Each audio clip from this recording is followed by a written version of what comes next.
Welcome to episode number 279 of the Mail Right Show. I'm totally psyched out of my mind today. We have Chris Anuszewski with us. Now, Chris is the former VP of operations for a big, influential real estate team in the Southern Florida area. I will let him explain what his history is, but we are going to crack out on digital marketing at a very high level today. We're going to talk about Zillow. We're going to talk about his experiences using them. And we're also going to riff a little bit on where we think the industry as a whole is going in terms of like the broad picture digital marketing. So with no further ado, Chris, why don't you do your own introduction and let people know a little bit about your history and who you are. All right, guys, first, John, Robert, thanks for having me on the show. I'm stoked to be here and kind of share some knowledge and insight from my perspective. To give you a little background, I actually come from a background of operations. Prior to joining real estate, I was a VP of operations for a small business in a totally different industry for about 13 years. Decided to make a change, joined real estate and picked that up very quickly. As you mentioned, Robert, I was the VP of operations for the last couple years for a very big team, well-known team across the US based out of Orlando, Florida. We had about 40, 50-ish active agents at any given time and about 20 plus staff members. We have a kind of unique experience because we were the Zillow Offers kind of exclusive broker partner for the Central Florida area. We also test piloted a lot of the Zillow programs. So I've recently this year just left that position in order to pursue my own dreams and start my own team and got my hat on here, my Homes of Central Florida group. That's my own team, my own group, and things are moving very quickly. And it's already been an exciting year, and it's only been a month and a half. So it's been awesome. Yeah, one of those many levels of excitement was in us meeting each other, but we'll cover that in a minute. Before we do that, I want to introduce my amazing co-host and also introduce him to you, Chris. John is a technologist, and he's kind of like one of my people, like in my heart of hearts. John is a WordPress development technologist, and he has been working on a real estate specific piece of technology, trying to bring some really advanced real estate lead generation and website capabilities to more of the newer agent audience. Like he's been working long and hard on it. I think he's really close to having it like at a high operational level. John, why don't you go ahead and introduce yourself to our viewers and listeners? Yeah, thanks, Robert. Appreciate the intro. So I'm the CEO of Mail Right. And what is Mail Right? Mail Right is a platform of tools that enable you to get quality leads at an affordable price. We mostly use the power of Facebook, and then we drive them and then send text, emails, and we also got a really quite easy CRM to use, plus a couple of other elements. So it's fantastic value. Go over to the Mail Right website, mail-right.com. Have a look to offer. Book a demo with me, and I'm sure you'll decide to become part of the Mail Right tribe. Back over to you, Robert. Amazing. So here's a bald face admittance, or like something I'm just gonna own up to everybody who's listening to the show. Listen, well, I'm interested there. Yeah, Chris is absolutely a Robert. Like, I just wanted to talk to this guy online because we had a great conversation. He actually called me to ask some questions about some SEO stuff, and in the course of that conversation, I really understood that he and I really gelled on where our view of digital marketing is going. The difference, though, is that Chris has actually done the stuff that you and I talk about, John. He has piloted the programs, used the digital marketing tools, used the CRMs, used the big marketing companies that we love to talk about, and he's dealt with the agents on the other side. He's been the guy, I like to say he's the monkey in the middle. He's the guy that understands tech, that everybody comes to in his own team, and then kind of does the things that they do to us, John, where they ask what they think are super simple questions, but they're not. And they're like huge things. Anyway, I'm super excited to talk to him. We're going to kick off the conversation because Chris, in your former role, and by the way, super excited for you, Chris, that you're doing your own thing. Well, let's not let that get overshadowed. The only reason we're going to talk about your previous role is because you had the opportunity to engage with digital marketing at a very high level, and you'll get there with your own thing, I have no doubt. Absolutely. But in this program that you did, you said, you mentioned in the intro that you piloted for Zillow, you piloted some programs. Could you tell us a little bit about like which programs, and could you start there? Yeah, absolutely. So, I had the privilege of being a part of a big team and an influential team. And part of that was the fact that Zillow often came to us to test pilot programs. And so one of those programs that is probably the most popular today is Zillow Offers. It's their iBuyer program. We test marketed that, I want to say like 3 years before it launched in Orlando, and a good, 2 years before it launched anywhere. Phoenix was the first market that it launched in, but we had it, under a different kind of code name 2 years before that. So that was a big program that we test marketed of, an iBuyer where they're coming out, they're offering cash for sellers' homes, giving them, a quick turnaround on their sell so they can buy something quickly. So we did some test piloting of that. Another one is what's now known as Zillow Flex. It's more of a referral-based lead gen program rather than a pay-per-lead kind of system. And we test marketed that probably almost 4 or 5 years, I want to say, before that really started hitting the markets. And it's still kind of in its beginning stages. They only have it in some major markets and things like that. So we had the privilege of test marketing that, and even just kind of being able to see, those are two of the main ones, but we even got to see some kind of iterations of maybe what we test marketed didn't come to fruition altogether, but bits and pieces of it did, throughout the program. So that was very cool. And, one of the biggest things, eye openers for me, was when I would go to their annual conference and I would hear them speaking about, hey, we're getting ready to roll this out. I'm like, man, we knew about this like months ago, years ago, like, and people are going, oh my God, they're doing this. And I'm like, man, like they're so behind the curve. So it's interesting to kind of to see, what's out there way ahead of time. And that was a cool privilege that I happened to partake in. Well, you and I have had the chance to talk for just hours and days. So, John, before I just kind of go into, because Chris and I were even on the phone yesterday talking about what we wanted to try to share with the world on this interview. So why don't you, if you have a question, why don't you kick it in now? Because I certainly have tons of directions to go. So I looked at your background, and I would say that you have always been involved on the digital side for the agency and been really directly involved in lead generation. So in the next 18 months, are there any particular aspects of digital marketing that's getting you excited, Chris, that you'd like to share with the audience? I think that from what I've seen in the digital trend and from where it's been the past few years and where it's going, I think the thing I'm most excited about is I feel like the end consumer, and in this case, the end consumer being an agent, just a standard line level agent, has more access to tech tools than they have ever had before. In a lot of, and you even mentioned your own, and not to plug your system, I don't even know a lot about MailRight, just to put a disclaimer out to everybody, but where your whole goal that I can see is you're trying to put, an agent that maybe is not tech savvy, which there's a ton out there, right? You've got a small sect of agents that are also tech nerds like us here on this call. And that could really go deep dive.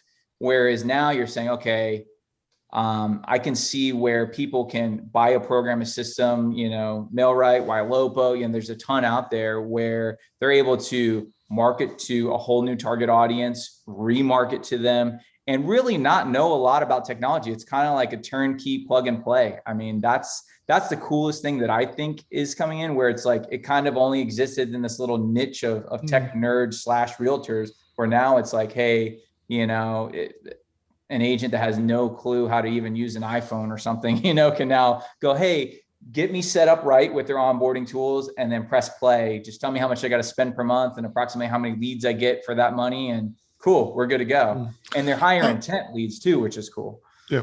I think just a quick follow-up question then over to Robert, is that I think one of the things, Chris, that me and Robert have been trying, I think there's been two consistent themes in the past year. One is video, the importance of video. And second, that there isn't a all-embracing platform that suits every agent, and also that agent needs change over time. So Mailrite is aimed at the agent between the 1 and 3 year span. That's what we focus on, an individual agent, in the middle end of their first year up to their third year. I think we're a great solution, where Robert platform is more suitable for an agent of your experience. So there isn't the perfect CRM. Right. You might have to change as your career moves. And that comes to CRMs in general. There isn't, it really depends on what kind of agent you are, where you are, and what your targets are, really. So when somebody comes to us and say, what is the perfect CRM? They say, well, it depends. Would you agree with that? Oh, 100%. And I could speak to some very, very recent, as well as my experience. I'm mentoring some agents that have also gone out on their own and, or are just getting started, as I'm a certified mentor for my brokerage. And, one of the things that I've done is I've just taken the due diligence to look at various CRMs just for my own knowledge. I'm a nerd like that. I want to know everything about anything. And that's I'm so glad you brought that up, because one of the things that I've noticed is that it does really depend on what's your business plan, what's your marketing strategy. Do you want to be an agent or a team or a brokerage that's based on, sphere leads only? Like, hey, I want to get past clients and work their sphere and get their colleagues and their brothers and their sisters, referred to me, and really not spend a lot of internet leads?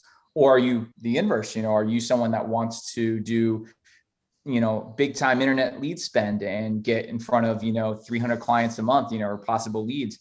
And dependent upon that goal, your CRM is going to make a huge difference in what platform you go with, and then your tech level of skill is going to change. Robert and I were literally just having this conversation yesterday about video, the importance of video and things like that. And so if you really want to hit all things, you kind of have to be multifaceted. You have to know YouTube, or at least hire a professional that knows it. If you're tech savvy, someone like myself, you might go with something like a Follow-Up Boss. But if you're maybe not so tech savvy and you need an all-in-one solution, maybe you're going to go with something more canned, like a Top Producer or a Boomtown or something like that. It's not to down talk any of them. By all means, they're feature rich.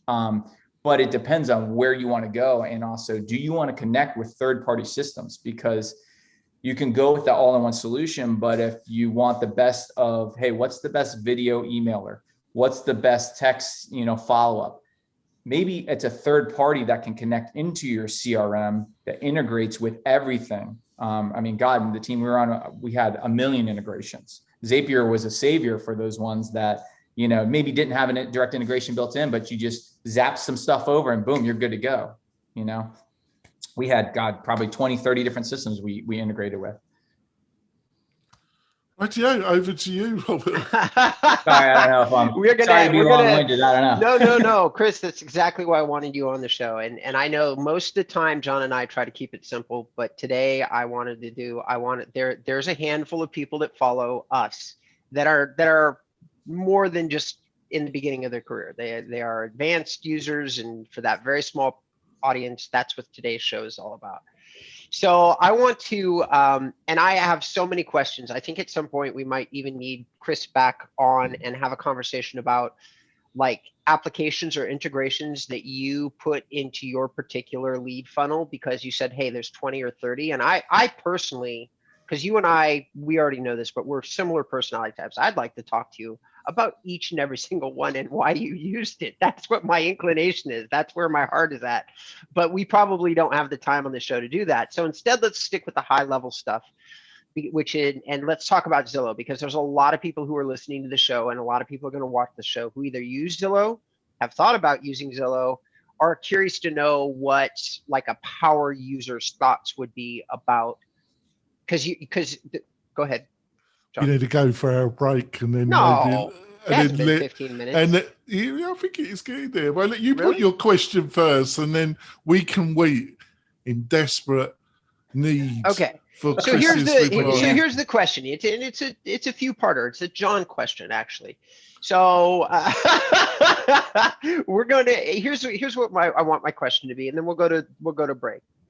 I want to know what you as a cutting bleeding edge power user of Zillow, where you think the future of that company and that service is going. Okay, that's number one. And we're not committing you to anything. This is a personal opinion. It is not a guarantee or anything else. It's merely what is your personal thoughts on where they are going? Okay. And then the second part of the question is, I would like to get some specifics about how you really truly felt about all the different variations, because you said you tried 3 different types of Zillow, and I'm sure that you were probably also powering down probably hundreds or maybe even thousands of their leads. So I kind of like to hear in general how you felt the leads were, and then from there maybe we even go into how you're following up with them. But that the first part, second part, third part. Okay. I think you got well beyond one of my questions. We're going to go for our break. We'll be back in a few moments. All right. 3, 2, 1.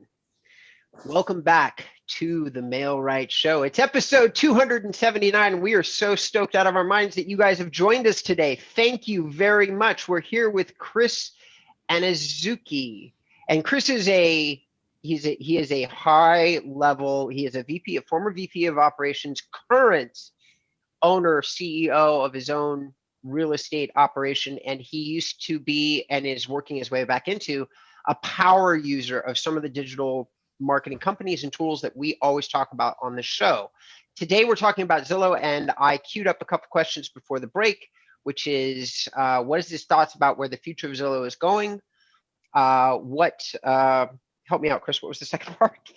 The different programs that we used. The different programs you used, and then maybe even what the quality of those programs were. Okay. Yeah. So I guess I'll dive right in, and like you said before the break, this is just my opinion. Obviously they're a multi-million-dollar company and they shift the direction of the ship, anytime they want. From my kind of perspective of my experience, I think it's been very clear the way that they've been going from day one. It's a very polarizing topic too. You got people that absolutely hate Zillow out there. I mean, just go cruise any realtor boards. You got people that love them, and then you got people in the middle. But, I think where they're going, and you kind of saw that shift towards the middle end of last year where they became customer centric. And not that they weren't customer centric before, but they kind of doubled down on that, right? In their own regard, they said, the way that we were dealing before, it was like, okay, when agents were buying leads, so kind of PPL, pay per lead or have your monthly spend, and cool, we're going to, leads cost $35 a lead, a pop in this zip code, but you go over here, they're $85, When those were going, they were just saying, hey, whoever's willing to buy those leads, cool, we're going to send them leads. That was Zillow, right? But then what they realized was we're really just taking this lead, this customer, and kind of helping them over the fence and chucking them over the fence and then going, okay, good luck. Hopefully that agent contacts you, follows up with you, shows you homes, treats you right, gets you into a new home. We're just going to take our cash for sending them over the fence and then hope for the best. Well, then they kind of came around and said, hey, twofold. One, should we take better care of the customers that are on our platform, make sure they're being connected with an agent that is going to call them right away, follow up with them and close them and get them a home, right? Help them achieve their home goals. And then also we can get more money for that, because now if we can deliver higher intent leads and things like that, we can charge more money, and that's where like Flex came out. Flex was a program where they said, we're going to do away with the pay per lead. We're going to give you leads at no upfront cost to you. But if you close any of those leads, then you're going to give us a referral fee. Just like if a broker from another state said, hey, I got someone selling here in Texas. Chris, you're in Orlando. They want to buy a home there. Will you give me a 25% referral fee? And I'm going, yeah, of course, that's a high intent lead. So the draw is to be able to say, well, I don't pay up front. I'm going to pay a pretty big kicker in the end, but I'm only paying when I close. I'm paying in perpetuity. So it's very attractive. From a Zillow perspective, it's like, again, we know the customer's getting taken care of, and, we can kind of make some more money off it. And then they paired it with the best of Zillow, which is based on follow-up surveys that a customer receives within 24 hours of them sending you that lead. That customer is going to get a survey within 24 hours that says, did you connect with the agent? Are you going to be using that agent? What would you rate that agent out of 5 stars? And that rating directly affects whether or not you're going to receive leads. If you're best of Zillow, that means you have a customer score of 90% or higher, they will send you leads. If you're below that, they can cut you off. You won't even be eligible for their program. So they really double down on, we want to make sure that people are being taken care of by agents that are at the top of their class. So I think in some senses, by people, I mean agents, get upset at it. But in the other sense, I'm like, to me, I go, that's accountability. It's making you level your game up. If you're not at the A of your game and follow up and customer service, shouldn't really be dealing with customers, in my opinion, anyways. And I think that's the opinion of Zillow. Right. That makes a lot of sense. So you're covering all the different iterations of programs that you personally. So you're kind of giving us a verbal historical description of kind of the evolution of Zillow. Yeah. And it's out there, they're putting it out there. And I think to go back to the first part of the question, the future, right? So those little things have kind of showed us, okay, like they created a platform that was easy to use. I mean, God, as realtors, we know we can send them all we want from our MLS. The interface is not great. Customers are already used to using something comfortable like Zillow or whatever. And so they stay on it. So they first invested their money in a great platform. In my opinion, it's user-friendly. It's easy to see, they have so much information at their fingertips. The customer can go on there and see what it last sold for. We're no longer the gatekeepers as agents. And then they focus on customer centric kind of service.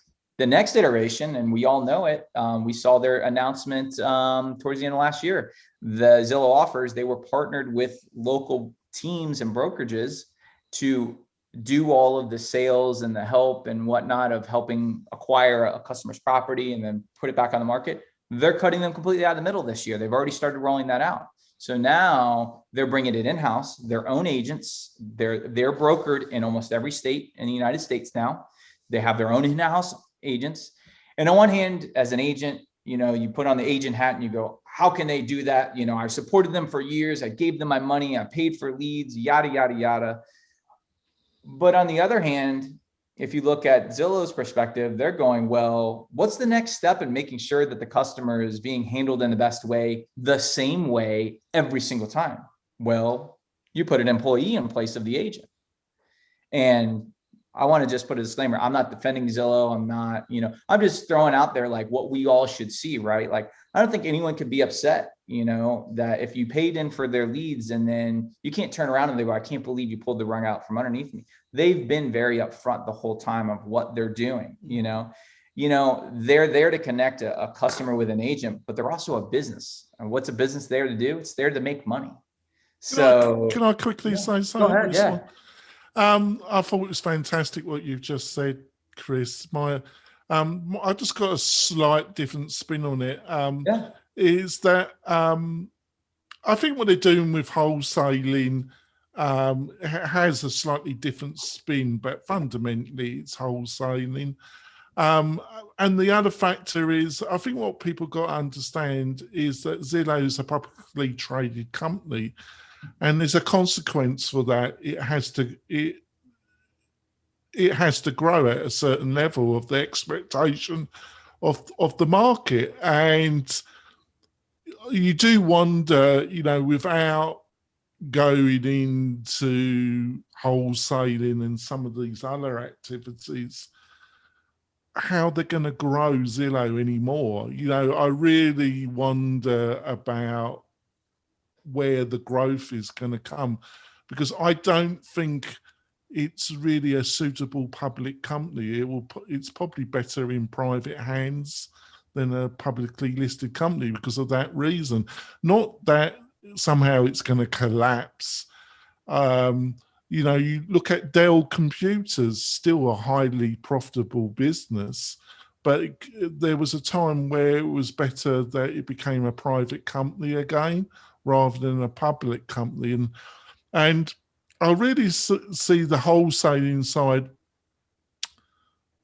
I understand what you say, but I felt it was like a bridge too far, really. I think when they started to decide to go into wholesaling, they were burning quite a few bridges. So I think there were consequences. Sorry, that was just my bit.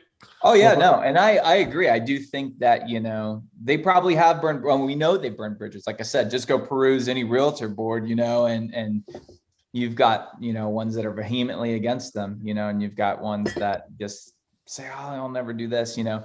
If I can give a recommendation to any agent, whether it's about Zillow or any lead source, never put your eggs all in one basket, right? You know, I think the ones that are vehemently angry are also there's probably some kind of coinciding of, was that a majority of their business? You know, and I came from a team that was very heavy Zillow. So, you know, that was one thing that we looked at was, okay, we love them. We love the leads. We love the volume of leads, but we've also got to diversify, right? Because if you say, oh, I'm all realtor.com, I'm all Zillow, I'm all OpCity, that's whatever is your main lead source, you know, I'm all Google PPC, you've got to diversify and you can't put all your eggs in one basket. And you really got to follow up with your past clients. You know, I mean, God, that's where the bread and butter is. That's, for me, building my team, that's been a basis. I mean, goodness, I've had a ton of sphere and just referral because I took care of my clients. Yeah, I think a lot of the people get mistaken and that they kind of were going all in on it. And then now they feel like the rug's been pulled out from underneath them. And yeah, like you said, they burned some bridges, but at the same time, they're a big company. You know, they're gonna do what's in their best interest. You know, first, best interest. But would you agree? You do wonder where they're going to get that substantial growth from where they are now. Do you think they? Oh, sorry. I was just saying, I think it is in the pulling the operations internally. You know. Pulling, you know, putting their own agents in front of it, because now they're not having to pay commissions out to agents that are bringing a buyer, you know, or listing their houses for them, you know. So what you're saying is, their plan is to become a larger Redfin. I mean, I guess that's a good comparison. I think that's a good comparison. You know, I'm going to jump in here, guys, because I've been silent this whole time. And listen, I like to shake shit a little bit more than John does. So, and a little bit more than you do, to be honest. So I think that there's always been only one path that Zillow could take. And we're seeing part of it right now because of all the reasons that you two have already pointed out. I think that Zillow is a big company. They have to grow. They're being forced to do so by their shareholders. I will commend them for good leadership, Chris, because actually some of the stuff that you shared about how customer centric they are, I didn't know myself. I've never had anybody to explain it to me in the level of detail, which is why I just went totally silent. You didn't even do it in any of our previous calls leading up to this interview. So that I was just like, oh shit, I didn't know they did all that. But here's the thing. I do strongly believe they have to go in the direction of taking over the entire transaction from start to finish. Yep. I think they have to take their dominant place as a online brokerage and continue to try to leverage that bleeding edge of, can we buy and sell homes completely virtually online? And then I think that part of what they're doing to assuage the feelings of the real estate industry as a whole is to say, oh, but we'll let some realtors get in the middle of the transaction and do a couple of things so that you can get a taste. Because they know that if they move too suddenly in the direction of cutting out all the realtors, they will quite literally bone themselves, because there's a lot of goodwill kind of things that happen inside the real estate industry as it pertains to Zillow. You can't piss off every big team in the country simultaneously and believe that that's going to be good for your business, even if you were trying to automate it all.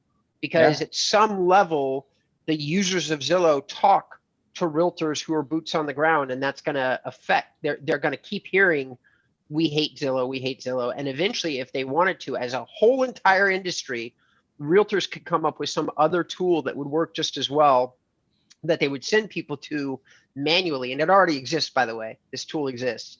And then that they could do the searches in there and cut Zillow out entirely.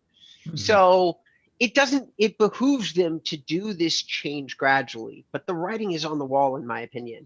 I think it's been there. Like, just like I said, it's kind of why I went into that history, is that, I'm kind of shocked when I read other realtors and they're like, I can't believe they're doing this. I'm like, what can't you believe? That's been kind of a stone process the whole way. And again, they're a business, and that's not any different than I've seen some other really, what I would call rock star badass teams and brokerages, where they've got ancillary services. They're handling title service now, they're doing insurance services, they're doing property management, and another realtor will look at them and go, wow, I want to be like them one day, and have all of the different facets from transaction from start to finish. Well, that's exactly what Zillow's doing. They've been doing that all along, and kind of bringing in their own title company and their own home loans company, and those sort of things, and offering incentives to use all of those things, and partnering with new home builders.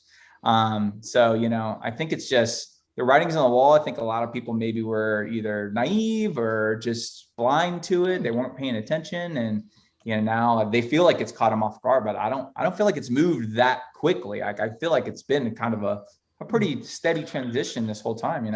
Sure. We need to wrap up the podcast show, but hopefully Chris will stay on for bonus content, because I've got a question around Redfin to you. I'd like to put to you in the bonus content. So maybe you can wrap up the show, Robert. Sure. Mm-hmm. All right. So, ladies and gentlemen, boys and girls, we can't tell you how much we appreciate you tuning into the show today. We are hoping that you gained some insight from our amazing guest. And of course, John and I would be ever so grateful if occasionally you said, hey, you guys didn't suck either. So we could use that input by some additional reviews on our Apple iTunes storefront. Okay, it's under the mail-right brand, and it's on the iTunes store. You probably, if you're listening to the show right now, you've already been there to download the show. Please do us a favor and leave us some updated reviews in that platform. We have plenty. We're a 5-star show. A lot of them are a little old. Having said that, Chris, if somebody wanted to, an agent in your area, somebody, whatever, if they wanted to get in touch with you, how would they do that right now? You can hit me up on Facebook under my name, Chris Anuszewski, or my new team brand. It's at Homes of CFL on Instagram, Facebook. Just hit me up there, send me a DM. If you want to mastermind, I love to mastermind and kind of learn from each other. Okay. So Chris is a little newer to the podcast world. So Chris, I'm going to go back through one of your handles slower so that the audience can actually find you. Yep. It's Homes of Cat Frank at Lima, right? All right. So find them there on Facebook or Instagram if you should choose to. Jonathan, for all those new listeners and viewers that we have actually really been getting, how would you like people to reach out to you? Yeah, just go to the mail-right.com. Sign up. We're doing a special deal for agents that sign with us in the next 6 months. The first 3 months are using the MailRight platform. You won't be charged. So you get 3 months. All you have to pay for is for the Facebook adverts. It goes through your own Facebook ad account, so you can see that every penny goes into adverts, but we won't charge you. So our service will be free for the first 3 months. So it's a great offer, isn't it, Robert? Yeah, it certainly is. That's the way it should be. But I mean, not for you. I am not telling anybody how to run their business. But if you're trying to get somebody to get to a level of profit, it's a great way to say, hey, we'll do the advertising for you, and once you start to do well, we're going to charge you. And I think that's amazing. So thank you, John, for sharing that with the audience, and thank you for giving that offer out to whoever's listening that might be interested. My name is Robert Newman. You can find me at inboundrem.com. I'm an SEO inbound marketing guy. I don't mess around with these direct marketing things. No, I'm just kidding. I do. But you can find out all about me in inbound marketing on my website. I got plenty of stuff there for all of you. All right, thanks a lot. For those of you who are interested in tuning into the live video part of the show, we've got some amazing stuff coming up for you.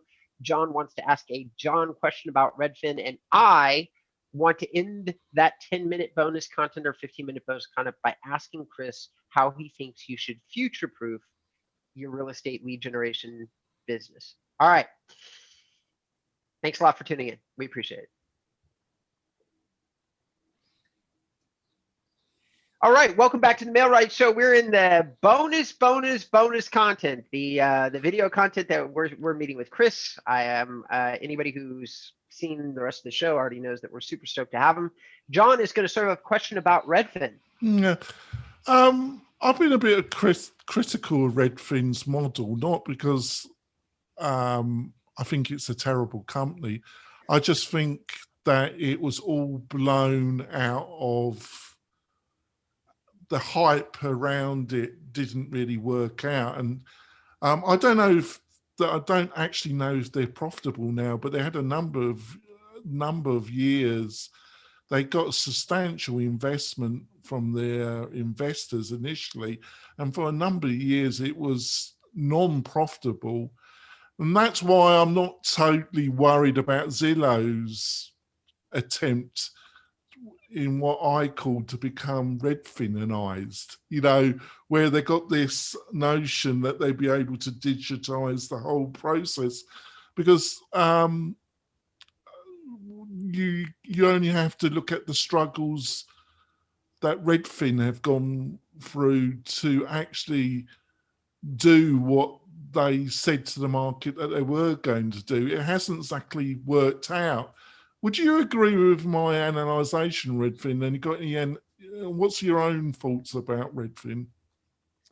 Yeah, I mean, from a kind of a boots on the ground agent perspective, I didn't really deal with them from an operations perspective, but from an agent perspective, I can say, I think your assessment is right. I think it was kind of blown up and then it really kind of fizzled out. And from my perspective, in dealing with whether it was the kind of on-staff agents or just the service level in general, it was always very underwhelming. And the thing that always got to me, I'm just sorry to say, I deal with crappy realtors all the time, right? Ones that you go, how the hell did you get your license? How are you in business, right? If you do business that way, how is anybody coming back to you? I have no clue. But anyways, regardless of what brokerage they're with, good and bad agents everywhere.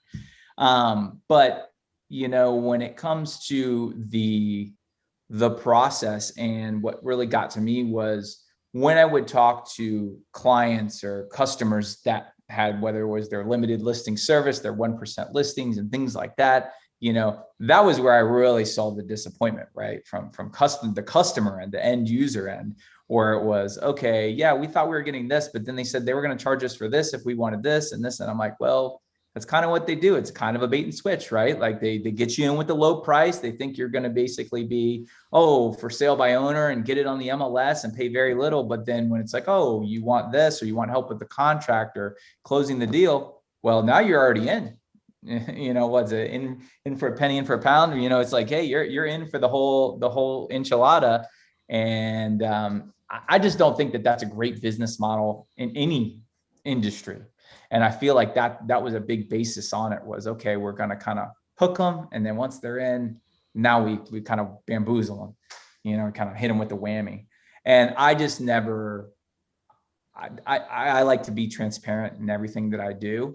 And, I think that's what wins me over with customers and why they keep coming back to me and refer their brother to me or their mother or their sister or whatever, and I think that this is not a great way to do business. And I think that's ultimately, in my opinion, I think that's what came back to kick them in their ass was, And just a quick follow through question. They kind of also pushed that they had this suite of technology and that their agents, like what you just said with Zillow, they're in-house, they're not on commission, and we've got this suite of technology that's just going to blow the competition away. And am I being overcritical? None of it ever really panned out, did it? No, you're spot on. It just, the technology wasn't there. It was all a lot of smoke and mirrors, in my opinion. If I look at a company that has the forefront of technology, I think that's why Zillow is blown up as much as it did and became the monster that it did, because they were smart and they said, where are we going to put our dollars? Our dollars are going to go into the technology and the platform and creating a platform that's easy to use, and then all of the behind the scenes. I can tell you, kind of relating to the Zillow offers side, right? There's tons of other iBuyers out there, OfferPad, Open Door, I'm with EXP, they have express offers. The one thing that I can say, seeing the internal, is the organization and the technology behind that is second to none. When you come in like with Zillow offers, you have one advisor that is your advisor. So if I'm Susan the seller and I'm selling my home, and John, you're my home selling advisor, I stay with you through the entire process. I don't get handed off to John Doe because I'm off on the weekend, or like, whatever it is. You're the same person. Whereas a lot of these other ones I've seen, you're a number, you're a ticket, right? And you're treated as such. And so it's like, you might get John one day, you might get Robert the next day, you might get some dude in another country another day. It's crazy. And that's where I think they excelled, and why they blew up so quick was because they did put the money in the technology, but then they also thought about the process itself and said, what can we do to take the pain out of the process and make it as easy as possible? So just to finish off and give Robert time, is that are you saying that you think that Redfin it was a technology customer handling problem that's still current? And are you saying that you think that Zillow will be able to do what Redfin was unable to do? Because I think they might be a bit better, but I think they're going to be forced. It won't precisely pan out the way they think it's going to. I don't know. Obviously, I don't have a crystal ball, but I think if any company out there has a shot to do it, it is Zillow. From seeing the internals, kind of going into the belly of the beast, so to say, and seeing what they have and seeing what they're working on, and have they made faults and not done everything perfect? Of course, everybody makes mistakes, but I think that the way they are willing to pivot, I think, is a huge piece of the puzzle that maybe is missing in some other organizations where they're not pivoting. So I think if anyone could do it, I think that they can.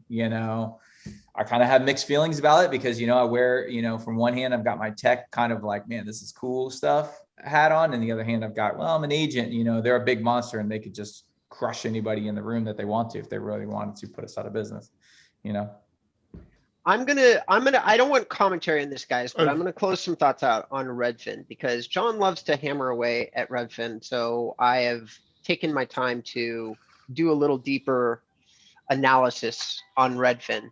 And you guys have both touched on it. Chris, you're being kind, because I know I've gotten to understand your personality a little bit, not much, but a little bit. And I understand that you, like me, don't want to do too much of a, you just don't want to say too many bad things about anybody because you don't want it done to you. Yeah. But looking at this from an analytical standpoint, Redfin has a success rate of about 50%. Like when you look at review sites, there's like thousands of reviews on them, and they average about, out of 5 stars, they usually average about 3. And here's some of the things that are common when people talk about Redfin. Number one, it sounds nice when somebody says 1.5%, but they still have to pay the seller side, or the seller or the buyer side commission, which is a full 3%. So at the end of the day, what Redfin is really saving you is about 1.5% on the commission side. That would be the technical number. Some of the things that people talk about that Redfin absolutely positively never throws onto the plate is things like property appraisals, and there's certain types of closing costs and mortgage fees and title fees. And all these things oftentimes, not all the time, but some of the time, with full service brokers and agents, gets absorbed, or at least absorbed in part, by that agent. They get to usually make the decision based on the transaction. They can say, I'll eat this fee for you, or I'll do this, or I'll do that, or I have a relationship with the mortgage broker and that person will give you a discount based on that relationship. There's a million things that a full service agent can do inside of a relationship. They sometimes choose to do it, which is what leads certain agents to have such high reviews, because they take care of a lot of shit. So at the end of it all, people who've used Redfin seem to review it in the sense that, well, yeah, theoretically, I saved 1.5% on the total transaction. But when you add in all this other stuff, I don't even know that I actually saved the money. And I certainly don't feel like I necessarily got a higher level of service. That's what is being said about Redfin. Now, I don't want to spend too much time on that, guys. That's my commentary. That's my own opinion. Everybody who's listening to the show or watching the show, take it or fucking leave. Or sorry, take it or leave it. But here's the thing. I want to talk for a minute because Chris, I know that we may need to do another show on this if you want to come back on, but I want to talk to you a second about, so Zillow is the elephant in the room, man, for every single agent and broker out there. It just is. Okay. You'd be a fool to think that they're not. They're this huge competitor. So here's the question. How do you go about future-proofing your business? Like what is it that you do when you know there's a Zillow? You know you can see it. Like you know it's there. What do you do? What are some of the things you think you could do to circumvent them? I'll speak from my own personal experience and what I've done and what I'm doing, and and what I recommend to my mentees when they come to me and team members. First and foremost, I spoke about it earlier, diversify. Never put your eggs all in one basket, right? Always make sure you've got your different silos of business, different lead funnels. You should have multiple. If you've got less than 3 or 4 lead funnels, you don't have enough. Make sure you have a multifaceted approach, right? Secondly, always take care of your past clients, right? Like it's called the post-close. Here's something I learned about that I was like, man, this is genius. Why the heck aren't we doing it? Is a post-closing drip, a post-closing follow-up, right? In your CRM, you have all these drips for like, okay, when a lead comes in and they're a prospect, right? I haven't actually spoken to them yet, or, oh, they're unqualified. I haven't actually spoken to them, or okay, they're nurture, they're 3 to 6 months out, or they're whatever. You have all these drips for that stuff to get them to the finish line. But then once you pass the finish line, you collect your check and you walk away and you say, great. If you have a friend or a brother or a colleague that needs a realtor, make sure you hit me up, send them my number. And that's it. But smart agents, the great teams that I've seen, they all have post-closing follow-up. And that's a touch base once every 30 days, just like you would like a nurture client that's 3, 6, a year out, right? You have a touch base. You send them a home valuation. If they bought a home from you, they're going to want to sell a home sometimes, right? The average person does 7 to 10 real estate transactions in their lifetime. Don't you want to do those other 6 or 7, that they're going to do, not just the one?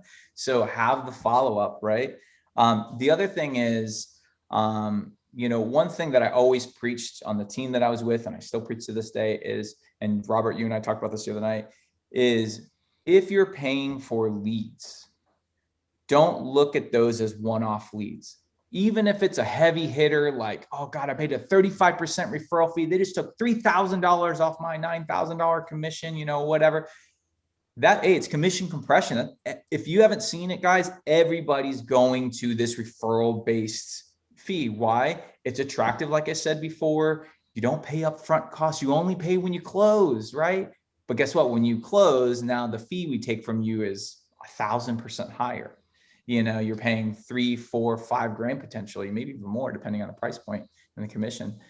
But I always preach to our agents because, when you're on a team, you got a team split. If you're with a brokerage, or the brokerage split, then now you've got, these companies taking the referral fee. But don't look at that. Don't get caught up in that one transaction.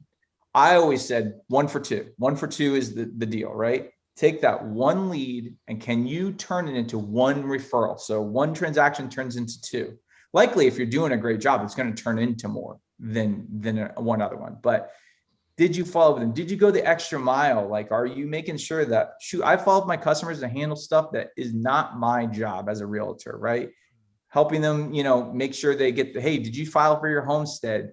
Hey, did you get all your stuff set up? Like, did you need help with anything? Hey, if you have any repairs that you need, here's a great kind of all around handyman guy. Stupid little stuff like that.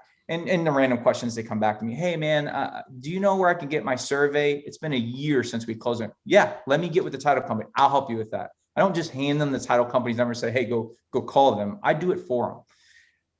It's that sort of thing that will turn that one, like, oh man, I only got this little commission off this one, into, okay, now you got a full commission because it's a referral, right? And if you're on a team, likely they pay you a better split for your sphere business, and if you're not on a team or you're a sole agent or whatever it is, guess how much marketing dollars you paid for that next lead? Zero. It just was customer service. So that's where I think is the biggest, is no matter where you're buying your lead from, try to work the 1-for-2 mentality, right? Or at least this is what I call it. And get those post-closing drips and follow-ups, and tell them happy birthday when it's their birthday. Send them a card, right? Send them holiday. If you're not sending your clients holiday cards and stuff, that's a missed opportunity. Just stay top of mind, handwritten card. I don't know. That's my just kind of passionate thoughts on. No, and I invited you on the show in like 30 seconds after us talking because I wanted everybody to hear these thoughts. You're super on top of your game, and success for you, if you follow your own philosophies, is a given, and that's not very true of very many people in the real estate business. And I think it's going to be big success. And John and I are going to look back on this and go, oh, we had Chris on our show way before anybody else knew who he was. Ha ha ha. So, can I add one more thing? Yeah, please. One more kind of bonus to the bonus, right? Bonus. Something that rings true with me. I just finished reading the book, and it's a book that's popular. It's out there, Rich Dad, Poor Dad, right? Like, I just finally said, hey, let me read it. Let me put it on my next. I read a lot of stuff, or actually I listen to it on Audible. But one of the things that he said in that rang really true is, right, always surround yourself with people smarter than yourself. And if you don't know something, learn about it and hire someone that does. So, hey, maybe you're not tech savvy. You're great at customer service. You're great at doing the thing I just said, follow up, but you're like, man, how do I buy leads on Facebook or Google or whatever? They're talking about this PPC. What the hell does that even mean? It's pay-per-click, by the way. But hire someone that does. That investment is going to be worth tenfold. The way I always look at things is, what is my ROI? All right. How many transactions do I need to close in order to pay for that service? Right. If, Robert charges me, $5,000 to build a website. Okay. If I close one transaction, that's now paid for. If I get any other leads from that, it's gravy. That's the way that I look at things is what's my ROI? And if I don't quite know about it, and I can't learn about it in an efficient, timely manner, who can I hire that will help me achieve that goal quicker? Because the longer it takes me to get to that goal, that's more money being left on the table. And it's the unseen money, right? It's not the money I'm spending for the website or the PPC or whatever. It's the unseen transactions that I'm not doing that are costing me way more money. So That's my big tip is hire someone smarter than you in a specific area. If you don't know social media, I'm getting ready to hire a social media person. So there you go. Well, we would, I'm for once going to do what John usually does and say, Chris, we'd love to have you back on the show, because there's a lot of things that you touched on that we simply didn't have the time to cover, including my opening bit about those 20 or so integrations, because I think that even though we don't have a ton of people that are probably quite at the level of their career where they need to talk about that, I know for a fact that we have a few. And it always bedevils even people producing 20, 30, 40, $50 million, even more of real estate. They're always like, what? I love to talk systems, man. Technology, integration systems. That's my jam. Like, you lost a lot of people when you said Zapier. And for me, I'm like, yes, I love Zapier. And everybody's like, what the hell is Zapier? There's a way to automate something in your business. You save money on HR dollars. You make sure it's done the same way every time. Like, you're just going to end up, I don't know, just making more money, man, or making more efficient. Even if you don't make more money, if you can earn time back for yourself, whether it's to spend time with your family, to do nothing and just chill on your couch, like whatever, like just mental time, like that's important to me. That's being rich beyond like money. Or if your game is, hey, to get more time so you can work on more clients to get more money, cool. You can do that too. But technology, I'd love to talk about that, man. Awesome. All right. So we're going to wrap up. For those of you who tuned in, thank you so much, John. I forget, do we do a second round of things? Like how to get, yeah, no, we don't. we're gonna end it because we're slightly over the 1 hour period. Okay. Thank you so much, Chris. You have, like to say, you have to come back on the show. Yeah. And we have a real geek out on CRMs. That sounds fun. So we'll probably, if you want to come back next month when we have a run, that would be great. We'll see you soon, folks. Bye. Bye.